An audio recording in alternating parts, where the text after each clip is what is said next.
मैल पानी से हट गया। ये जो दिल में मैल लेके आया है इसे किस दिन हटाएगा? जब तक ये नहीं हटेगा ना मैं तेरे सजदे कबूल करूंगा ना तेरी इबादतें कबूल करूंगा। वाह भाई वाह वाह वाह वाह वाह, सुभान अल्लाह सुभान। बहुत खूब मुफ्ती साहब, मुफ्ती। वाह भाई वाह, मैंने इन्हें साफ करो और जब दिल साफ हो जाएंगे मुकद्दर सवर जाएगा। तुम मेरे अपने हो इसलिए कड़वा बोल के जा रहा हूं।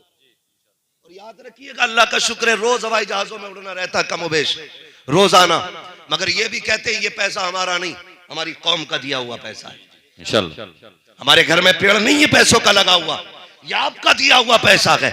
इसी पैसे से गाड़ियों में घूमते हैं, इसी पैसों से हवाई जहाजों में उड़ते हैं, इसी पैसों से हम चैन और सुकून की सांसें लेते हैं। हम ये नहीं करेंगे यार तुम्हारा पैसा ले चिकड़ी चिपड़ी बातें करके तुम्हें बेवकूफ बना के चले जाए। तुमने पैसा दिया है उसका हक अदा करेंगे। और हक कैसे अदा करेंगे? मैं आईना को दिखाऊंगा दाग चेहरे के, जिसे खराब लगे सामने से हट जाए। नारे तकबीर, नारे रिसाला।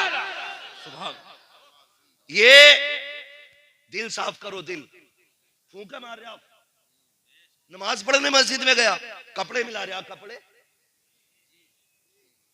कह रहे यार लीलन कहां से लिए?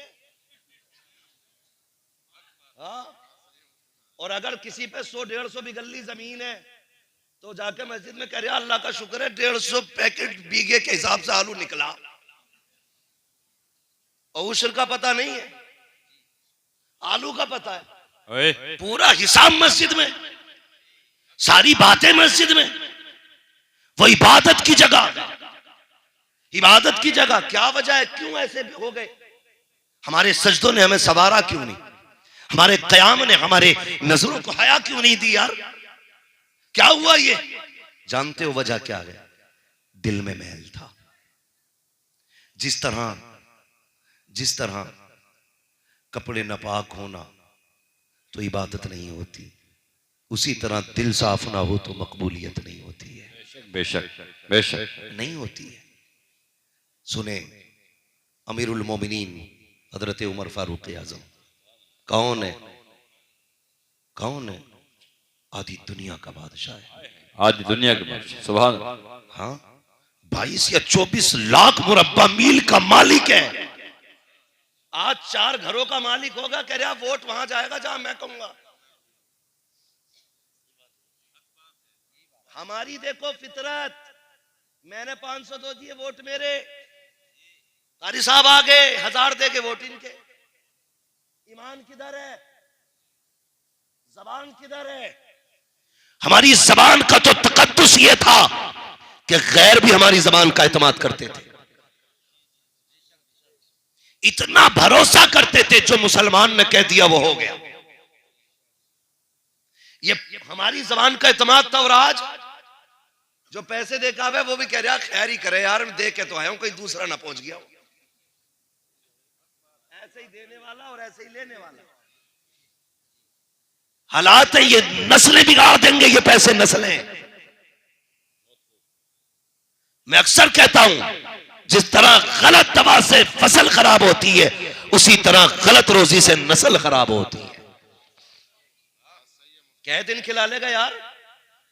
किसी पार्टी ने 10-5 हजार दे दिए तो क्या क्या दिन चलेंगे बता?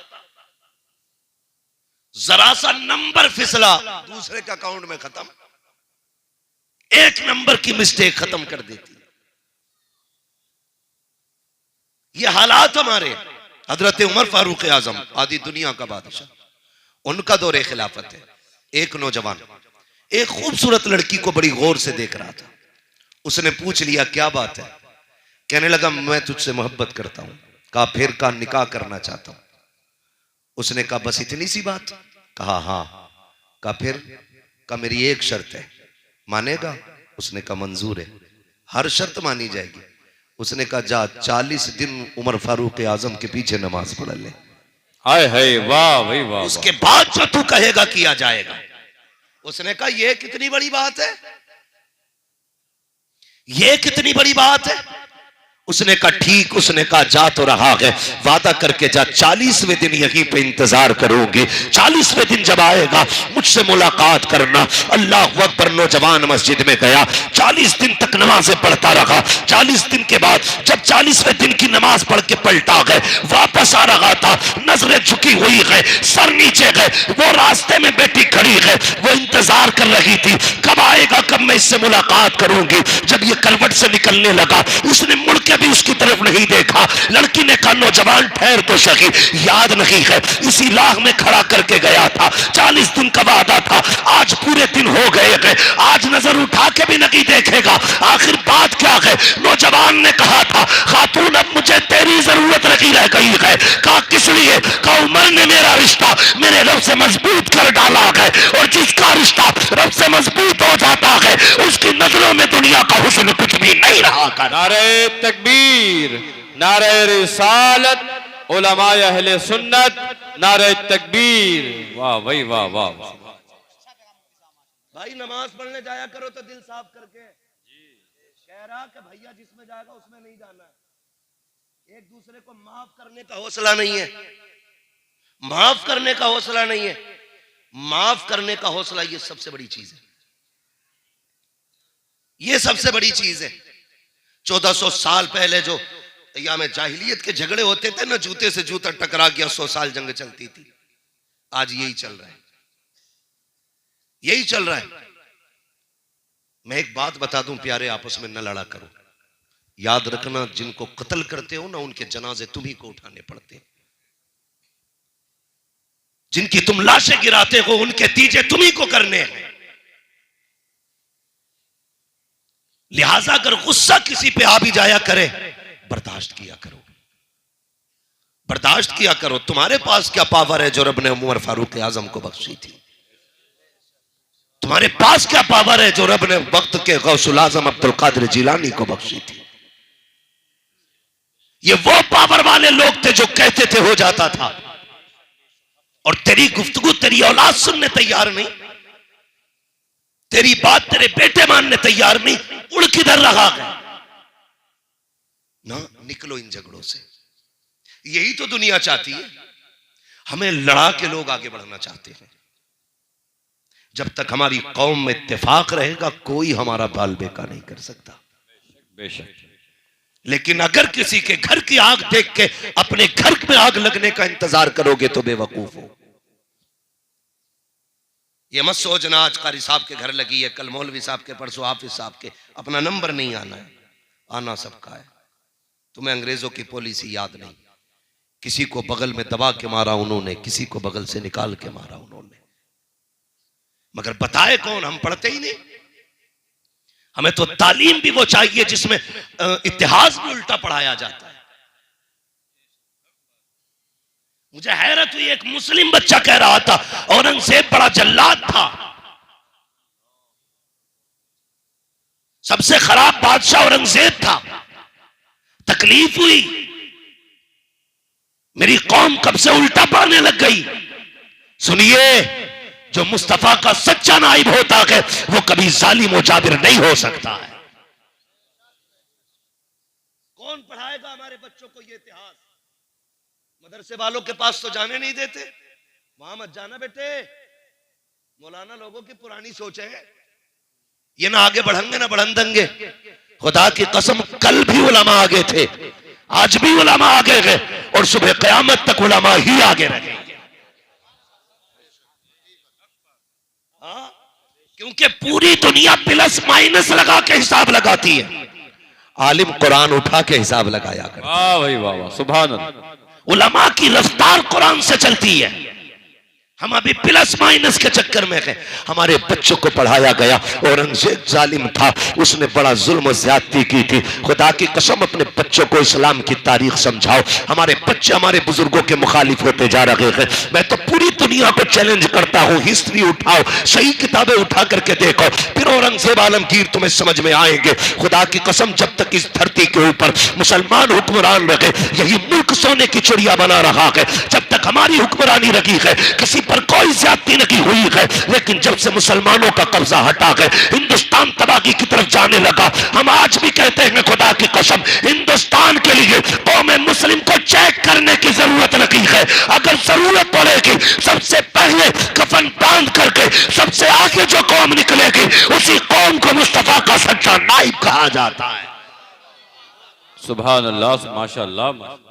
और मैं कहता हूं कोर्ट के अंदर जितने चाहो बहसे कर लो, लेकिन तारीख के मुंह पे कालिक नहीं पहुंच सकते। इस मुल्क को आजादी दिलाने वाले मदरसे के बेटे हैं, चाहे वो फजल खैराबादी हो, चाहे वो अल्लामा काफी किफायत अली रहमतुल्लाह ताला अलैहि हो, ये मदरसे के बेटे। हाँ, हिंदुस्तान को आजादी दिलाने वाले मदरसे के बेटे।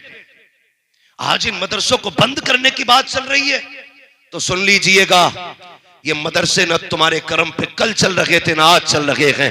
ये मदरसे कल भी मुस्तफा के करम पे चल रहे थे, आज भी मुस्तफा के करम पे चल रहे हैं, और इंशाअल्लाह तादमे ज़ीस्त ये मुस्तफा की चौखट की खैरात पे चलते रहेंगे। सुभान अल्लाह, सुभान अल्लाह।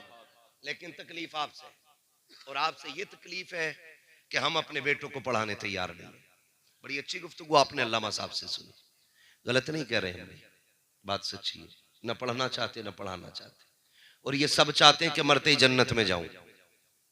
सारे ही चाहते हैं ना? कितने लोग जन्नत में जाना चाहते हैं जरा बता दें। सभी जाना चाहते हैं ना? फिर बोल क्यों नहीं रहे जब मैंने पूछा था तो? सारे चाहते हैं जन्नत में जाऊं, लेकिन पढ़ना पढ़ाना कोई नहीं चाह रहा। अच्छा, जिनके पास चंद रुपल्ली आ गई हैं वो तो सोच रहे हैं कि दीन भी हम अपनी मर्जी से बनाएंगे। ऐसे भी बड़े बड़े लोग मैंने देखे, जिनके पास चंद टके होते तो वो चाहते कि दीन हमारी मर्जी से चलेगा। बेचारे गरीब लोग दब के दीन के नीचे चल रहे हैं। एक ऐसा नजरिया उनका रहता है, खुदा की कसम दीन को तेरी जरूरत नहीं है, तुझे दीन की जरूरत है।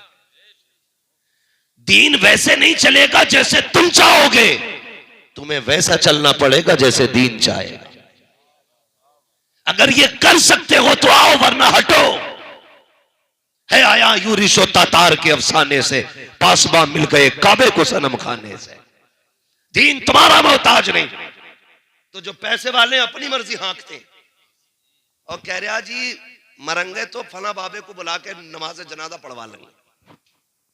नमाज जनाजा का नंबर तो मेरे लाल बड़ी बाद में आता है। सबसे मुश्किल वक्त होता रूह निकलने का, उस वक्त कोई पीर साहब नहीं आएंगे, नहीं आएंगे जी, हाँ कोई पीर साहब उस वक्त नहीं आएंगे। जब रूह निकलना शुरू होती है ना तो फिर कोई दिखाई नहीं देते।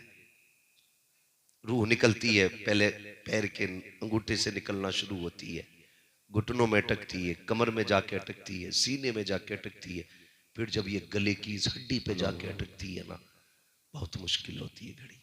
अल्लाह अल्लाह से दुआएं मांगा करो, मालिक मौत की तकलीफ से निजात देना, मांगा करो ये दुआएं। हिसाब लगाए बैठा, मरेंगे तो पीर साहब से नमाज जनाजा पढ़वा लेंगे, यही सोच बैठा है। लेकिन ये जो रूह अटकने का वक्त है, अल्लाह हम सबको झांकनी के अजाब से महफूज रखे। आमीन आमीन। मैंने लोगों को 3-3 दिन तड़पते देखा है, अल्लाह। महबूब अलैहिस्सलाम ने इरशाद फरमाया, रूह ऐसे निकलती है जैसे कि कोई सूती कपड़ा खारदार दरख्त पे डाल के खींचो तो एक एक धागा जैसे निकलता है। अल्लाह। कभी चूंटे को मरते देखा? चूंटा कितना छोटा सा होता है ना, चूंटी से बड़ा जो चूंटा होता है, देखा है कि नहीं भाई? बोलो देखा है कि नहीं? पूरी ताकत से उस पर पैर मार दो, एक बार में मरता नहीं है।